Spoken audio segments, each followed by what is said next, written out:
Bonjour à toutes et à tous. Je suis ravi de vous retrouver pour ce cours dédié au marketing opérationnel.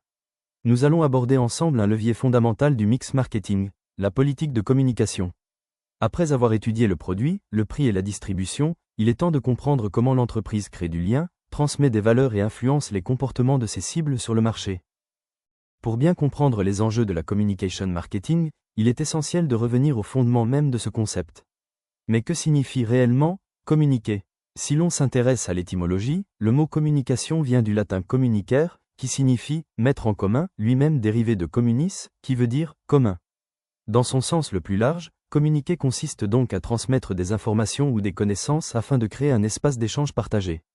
Dans le langage courant, le terme désigne autant le contenu transmis que la relation établie avec autrui. Mais, en tant que discipline scientifique, la communication se définit de manière plus structurée. 3 éléments fondamentaux sont nécessaires pour qu'une communication soit effective. L'émetteur, qui est la source de l'information. Le message, qui constitue l'information transmise. Et le récepteur, qui est le destinataire final du message. Après avoir vu la communication dans son sens le plus large, intéressons-nous à son rôle concret dans l'entreprise. Ici, elle ne se limite plus à transmettre des informations. Elle devient un levier stratégique, indispensable pour exister sur le marché, renforcer sa visibilité et structurer son image de marque. Aujourd'hui, les entreprises évoluent dans un environnement complexe. La concurrence est forte, les marchés souvent saturés, et les clients de plus en plus exigeants. Dans ce contexte, communiquer n'est plus un choix, c'est une nécessité.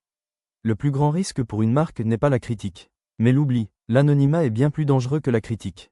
C'est par la communication que l'entreprise se fait connaître, se différencie et consolide son développement. Une politique de communication, c'est l'ensemble des messages, informations et signaux que l'entreprise décide d'adresser volontairement à ses publics, qu'il s'agisse de clients, partenaires ou parties prenantes. Cette démarche poursuit 3 grands objectifs. Informer, pour faire connaître l'offre et ses caractéristiques, séduire, pour créer une image positive et susciter un attachement émotionnel, et développer, pour stimuler l'action, accroître les parts de marché et assurer la pérennité de l'activité.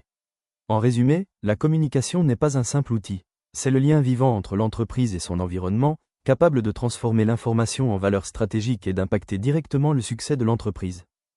Nous avons établi que la communication est un levier vital pour le développement de l'entreprise. Cependant, pour être efficace, elle ne peut pas être uniforme, elle doit s'adresser à des publics précis et poursuivre des intentions clairement définies. L'entreprise n'émet pas ses messages dans le vide. Chaque communication vise une cible spécifique, en fonction des objectifs stratégiques poursuivis. On distingue 4 piliers majeurs. La communication marketing s'adresse principalement aux clients et a pour but de soutenir les ventes. La communication interne cible les collaborateurs, afin de renforcer la cohésion et l'engagement au sein de l'entreprise. La communication sociétale se tourne vers les citoyens pour valoriser l'image de l'entreprise et son rôle dans la société. Enfin, la communication financière est essentielle pour informer, convaincre et rassurer les actionnaires. Pour atteindre ces cibles de manière efficace, il est nécessaire de suivre une hiérarchie d'objectifs. Le premier niveau est le stade cognitif, ou faire connaître. L'objectif est de travailler la notoriété et d'informer sur l'existence ou l'usage d'un produit. Le deuxième niveau est le stade affectif, ou faire aimer, qui cherche à créer une préférence psychologique et à renforcer l'image de marque. Enfin, le stade conatif, ou faire agir, représente l'objectif ultime, déclencher l'achat ou l'action immédiate, souvent par le biais d'opérations promotionnelles concrètes. Nous allons maintenant entrer dans le détail de l'une des dimensions les plus stratégiques de la communication, la segmentation de l'audience. Nous avons vu que la communication poursuit des objectifs de notoriété, d'image et d'action. Mais pour que ces objectifs soient atteints, le message doit être ajusté en fonction de celui qui le reçoit. La cible d'une entreprise n'est jamais homogène, elle est diverse et peut être regroupée en 4 grands ensembles. Le premier ensemble, sans doute le plus connu, est la communication marketing. Elle s'adresse à l'externe, les clients actuels, les prospects et l'ensemble des consommateurs potentiels. L'enjeu est commercial, informer, séduire et inciter à l'achat. Cependant, une entreprise ne peut réussir à l'extérieur si elle n'est pas solide à l'intérieur. C'est le rôle de la communication interne, qui vise les collaborateurs, du personnel opérationnel à la force de vente, jusqu'à la direction. L'objectif est managérial, renforcer la cohésion, l'engagement et la motivation des équipes. Le troisième pilier est la communication sociétale. Ici, l'entreprise s'exprime en tant que citoyenne et dialogue avec la société civile, grand public, associations ou communautés locales. L'objectif est de mettre en avant sa responsabilité sociale et ses valeurs. Enfin, la communication financière cible les actionnaires, investisseurs et analystes boursiers.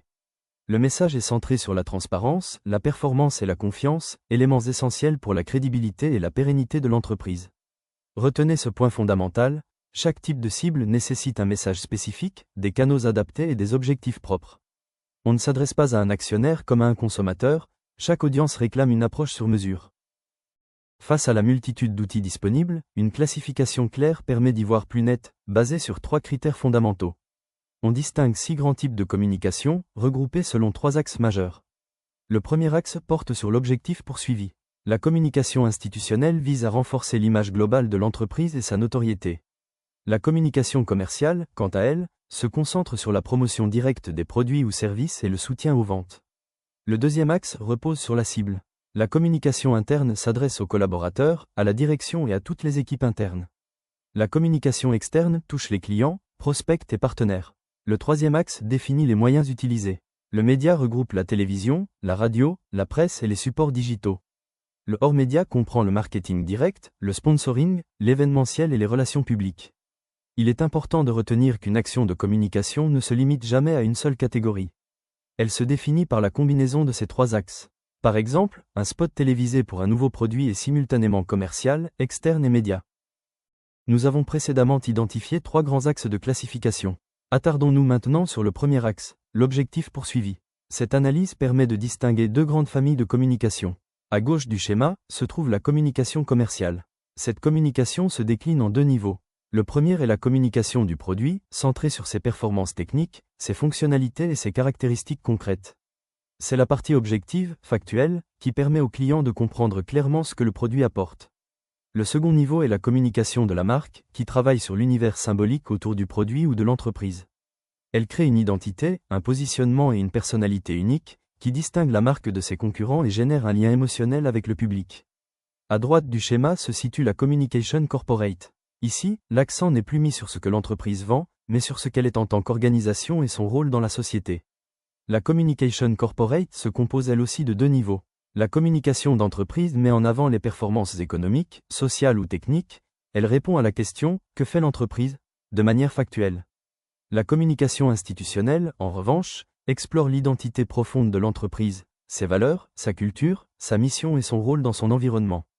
En résumé, la communication commerciale cherche avant tout à vendre et convaincre sur l'offre, tandis que la communication corporate vise à renforcer la légitimité, la crédibilité et l'image globale de l'entreprise. Après avoir analysé la communication sous l'angle de ses objectifs, qu'ils soient commerciaux ou institutionnels, il est essentiel de s'intéresser à la cible du message. Cette distinction peut paraître simple, mais elle est riche de sens.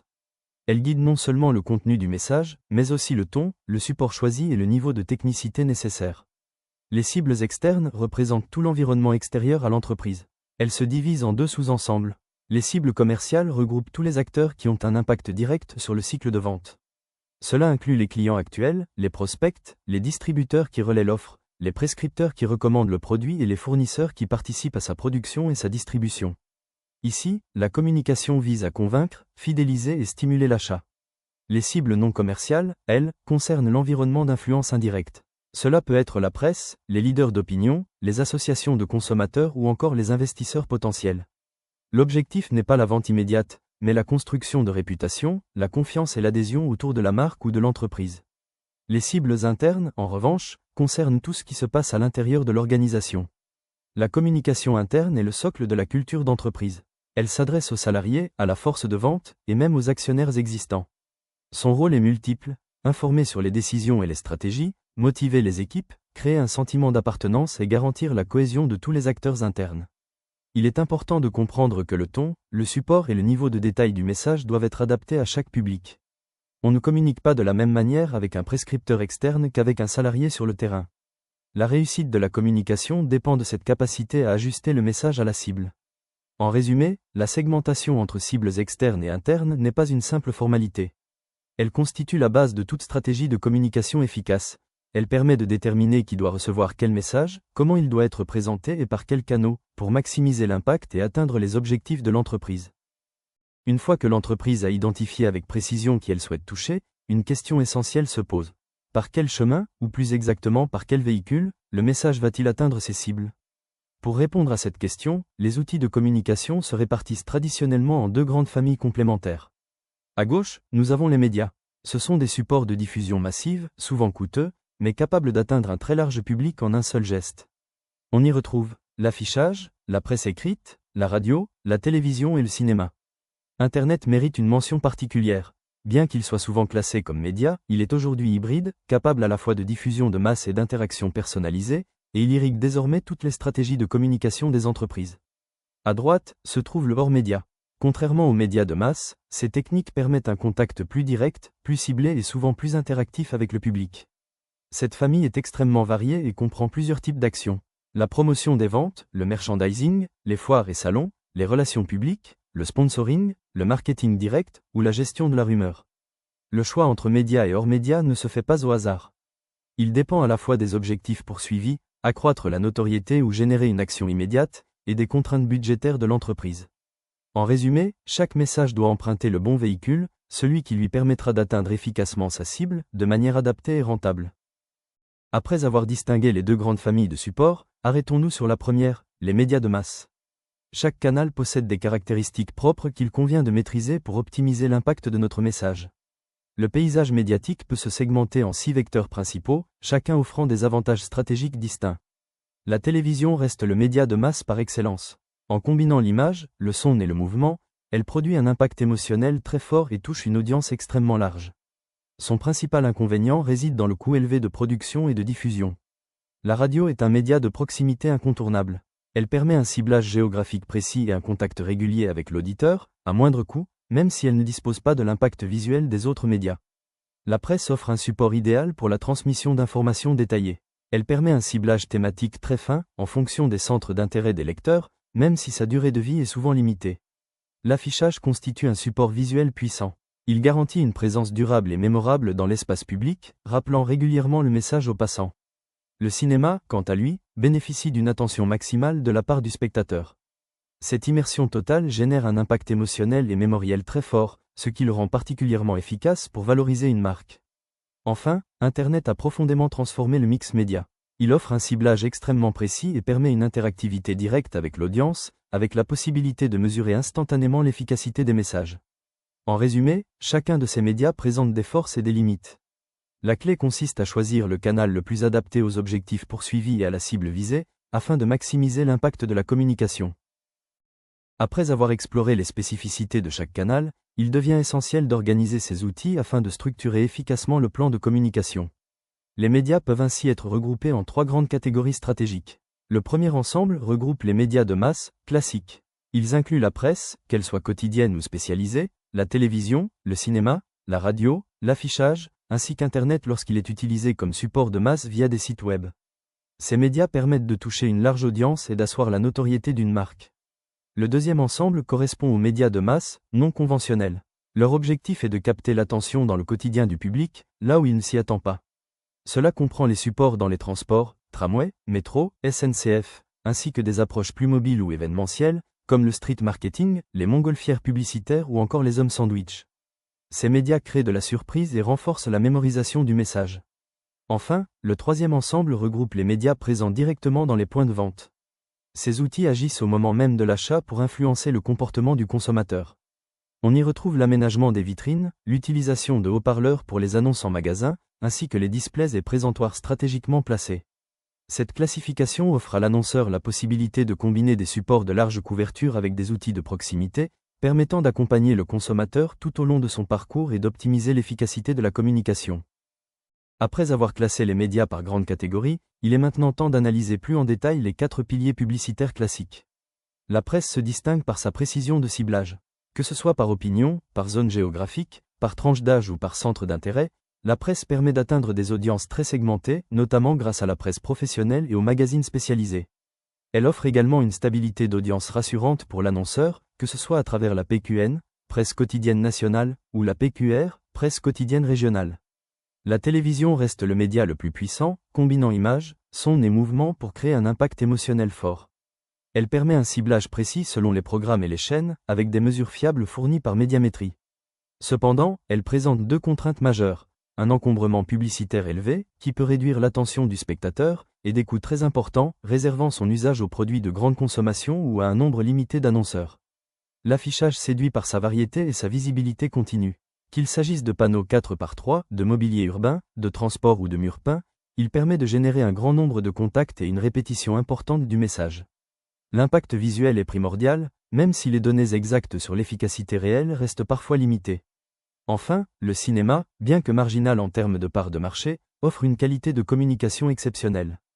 Grâce à une attention totale du spectateur et une sélectivité géographique très forte, il permet de délivrer un message avec un impact mémoriel puissant, idéal pour valoriser une image de marque ou lancer un produit. Après avoir détaillé les différents outils de la communication média, il est essentiel d'en dresser un bilan objectif. Pourquoi utiliser les médias de masse et quels sont les défis à anticiper? La communication média présente des atouts indéniables pour une stratégie marketing d'envergure. Elle permet de toucher un public très large simultanément et de diffuser le message rapidement sur l'ensemble du territoire. L'association de l'image, du son et du mouvement crée un impact visuel et émotionnel fort, rendant le message mémorable. De plus, ces médias renforcent la crédibilité de l'entreprise, lui conférant une légitimité institutionnelle indéniable. Pour autant, cette puissance s'accompagne de contraintes importantes. Le coût de production et de diffusion est souvent très élevé. Le ciblage reste limité, il est difficile d'atteindre des segments de clientèle très précis avec des médias de masse. La communication reste unidirectionnelle, sans retour immédiat du consommateur. Enfin, le public peut se montrer résistant, confronté à une saturation publicitaire qui entraîne du zapping, l'usage d'adblockers et une baisse globale de l'attention. C'est précisément pour compenser ces limites que les entreprises complètent souvent leur stratégie avec les techniques hors médias. Ces dernières permettent un contact plus direct, plus ciblé et plus interactif avec le public, apportant ainsi un équilibre indispensable à toute campagne de communication efficace. Pour pallier les limites des médias de masse, notamment en termes de ciblage et d'interaction, l'entreprise dispose d'une panoplie d'outils dits hors médias. Ces leviers permettent une approche plus chirurgicale et souvent plus directe avec les différents publics. Nous pouvons regrouper les outils hors médias en 6 grandes catégories, chacune jouant un rôle spécifique dans la stratégie de communication. Le marketing direct est l'outil de la personnalisation par excellence. À travers le mailing, le phoning ou le mailing, il permet d'établir un contact direct et individuel avec chaque cible, offrant une approche très ciblée et mesurable. Le mécénat consiste en un soutien financier ou matériel apporté sans contrepartie directe. Son objectif est de mettre en valeur la dimension citoyenne de l'entreprise et de renforcer son image de marque sur le long terme, en associant l'organisation à des causes ou des projets porteurs de sens. Les foires et salons représentent des lieux privilégiés de rencontres et d'échanges. Ils permettent de prospecter de nouveaux clients, de présenter physiquement les produits et de stimuler les ventes dans un contexte professionnel, tout en favorisant la création de relations directes avec le public cible. Les relations publiques visent à instaurer et à maintenir un climat favorable avec l'ensemble des parties prenantes. Qu'il s'agisse de la presse, des pouvoirs publics ou des leaders d'opinion, elles contribuent à construire et protéger la réputation de l'entreprise. Le sponsoring, ou parrainage d'événements sportifs ou culturels, se distingue du mécénat par sa dimension commerciale. L'objectif est une visibilité immédiate, en associant l'image de l'entreprise aux valeurs de l'événement et en générant un impact direct sur le public. Enfin, le digital constitue le pilier moderne de la communication hors médias. Il englobe les réseaux sociaux, le marketing de contenu et les stratégies de référencement, SEO et SI. C'est l'espace où l'interactivité est maximale et où la performance peut être mesurée avec une grande précision, permettant d'ajuster les campagnes en temps réel. Maintenant que nous maîtrisons la boîte à outils des médias et du hors-média, une question stratégique se pose. Comment orchestrer ces moyens pour que le produit rencontre son public? C'est ici qu'interviennent les notions de stratégie push et pull, deux approches complémentaires mais très différentes dans leur logique. La stratégie push, comme son nom l'indique, elle consiste à pousser le produit vers le consommateur à travers le canal de distribution. Concrètement, l'entreprise concentre ses efforts sur la force de vente et les distributeurs, en les incitant à mettre le produit en avant dans les rayons, à proposer des démonstrations, ou à organiser des promotions ciblées. L'idée est d'exercer une pression sur le réseau de distribution pour que le produit devienne visible et disponible. A l'inverse, la stratégie pull cherche à attirer directement le consommateur vers le produit. Ici, l'objectif est de créer un désir, un intérêt ou une préférence pour la marque à travers la publicité, le marketing digital, les promotions ou le marketing de contenu. Le pull repose donc sur la construction d'une marque attractive, capable de séduire et de fidéliser le public. Bien souvent, les entreprises combinent ces deux stratégies pour maximiser l'efficacité de leur plan de communication. On pousse le produit dans le réseau et en parallèle on attire le consommateur grâce à une communication ciblée et impactante. Après avoir compris les stratégies push et pull, il est essentiel d'aborder l'un des leviers tactiques les plus puissants pour transformer l'intention en achat immédiat, la promotion des ventes. La promotion des ventes agit différemment de la publicité. Alors que cette dernière se concentre sur l'image de marque et ses effets à long terme, la promotion vise à influencer directement le comportement d'achat sur une période courte. Elle crée un incitatif concret et immédiat qui pousse le consommateur à passer à l'action. Ces objectifs sont multiples. Elle peut servir à recruter de nouveaux acheteurs, renforcer la fidélité des clients existants, ou augmenter le volume des ventes sur un laps de temps précis. Pour atteindre ces objectifs, plusieurs techniques sont couramment utilisées. Les incitations financières, telles que les bons de réduction ou les remises immédiates, permettent de rendre le produit plus attractif à l'instant de l'achat. Les offres gratuites, comme les échantillons ou les produits supplémentaires, donnent aux clients l'impression de valeur ajoutée et favorisent la découverte du produit. Enfin, l'aspect ludique, à travers les jeux concours ou les loteries, stimule l'engagement et crée une expérience mémorable qui encourage l'achat. Abordons maintenant les mécanismes de la promotion des ventes, en nous intéressant à ses cibles, ses techniques, ainsi qu'à ses forces et faiblesses. Commençons par les cibles de la promotion. On distingue traditionnellement deux grands types de promotion selon le public visé. La promotion client s'adresse directement au consommateur final. Son objectif est de stimuler l'achat immédiat ou d'inciter à revenir, en proposant un avantage tangible ou attrayant. Cela peut prendre la forme d'un avantage immédiat, comme une remise directe, d'un avantage différé, comme un coupon à utiliser ultérieurement, ou encore d'un avantage hypothétique, comme la participation à un tirage au sort. La promotion distributeur, quant à elle, cible les revendeurs. Ici, l'objectif est d'inciter les points de vente à mettre le produit en avant dans leur rayon, grâce à des avantages financiers ponctuels. Passons maintenant aux techniques de promotion. 4 leviers principaux sont utilisés pour transformer l'intérêt en action d'achat. Les techniques basées sur le prix, comme les remises directes, réduisent immédiatement le coût pour le consommateur et stimulent l'achat instantané.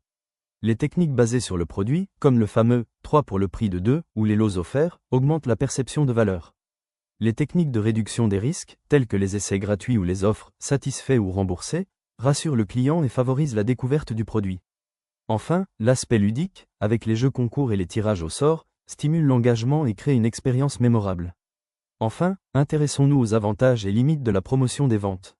Son principal atout réside dans son effet immédiat sur les ventes. Contrairement à la publicité, qui agit sur le long terme, la promotion permet de générer un impact rapide et mesurable, tout en occupant l'espace face à la concurrence. Cependant, une utilisation excessive ou mal pensée peut entraîner des effets indésirables. Une promotion trop fréquente peut dégrader l'image de marque, habituant le consommateur à n'acheter qu'en période de remise et renforçant sa sensibilité au prix. En résumé, la promotion des ventes est un levier puissant et stratégique, mais qui doit être utilisé avec discernement en complément des autres outils de communication, pour stimuler la demande sans fragiliser la marque. Intéressons-nous maintenant aux moyens concrets pour animer les ventes sur le terrain. Ces actions peuvent se regrouper en 3 grandes catégories, chacune jouant un rôle spécifique dans le comportement d'achat. La première catégorie concerne les offres directes. Elles ont pour objectif de déclencher l'achat immédiatement en proposant un avantage concret aux consommateurs. Cela peut passer par des offres spéciales ou des réductions de prix, qui influencent directement le pouvoir d'achat. Les coupons de réduction permettent de stimuler l'achat futur tout en créant un sentiment de bénéfice immédiat. Enfin, la distribution d'échantillons gratuits est un moyen particulièrement efficace pour faire découvrir un nouveau produit et lever les freins liés à l'essai.